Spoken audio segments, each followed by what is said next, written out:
Ocean ড্রিমে আপনাকে স্বাগতম। এটি একটি ন্যাপকিন টিস্যু বক্স। এটি দৈর্ঘ্যে ১০ ইঞ্চি, প্রস্থে ৫ ইঞ্চি এবং উচ্চতা হচ্ছে ৪ ইঞ্চি। বক্সটি তৈরি করা হয়েছে বোর্ড, পিউ লেদার এবং ফেব্রিক দিয়ে। এটি ওয়াটারপ্রুফ, তাই পানি লাগলে কোনো প্রবলেম হবে না। লেদারের উপর স্ট্রিচের কারণে এটি দেখতে জাস্ট অসাধারণ। প্রোডাক্টটির এখন পর্যন্ত আমাদের কাছে ২ টি কালার অ্যাভেলেবেল রয়েছে, ব্ল্যাক কালার এবং চকলেট কালার। নেক্সট অন্য কালারগুলো যখন আসবে আমাদের ওয়েবসাইটে আপডেট পেয়ে যাবেন। বক্সটির ওপেন পার্ট রয়েছে নিচের দিকে, যেখান দিয়ে টিস্যু রাখতে হবে। এতে ব্যবহার করা হয়েছে হাই কোয়ালিটি চুম্বক।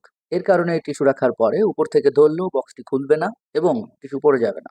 এটি আপনি আপনার বাসায়, অফিসে, গাড়িতে বা আপনার সুবিধামতো জায়গায় ব্যবহার করতে পারবেন। এটি আপনার বাসার drawing room, dining room, living room, washroom বা আপনার পছন্দ মতো যেকোনো স্থানে রাখতে পারবেন। প্রোডাক্টটি অর্ডার করতে শপ নাও বাটনে ক্লিক করুন অথবা কল করুন বা হোয়াটসঅ্যাপ করুন আমাদের নাম্বারে। ফুল ক্যাশ অন ডেলিভারিতে প্রোডাক্ট হাতে পেয়ে চেক করে ডেলিভারি পার্সনের কাছে টাকা দিতে পারবেন। কোনো প্রকার অগ্রিম দিতে হবে না। ধন্যবাদ।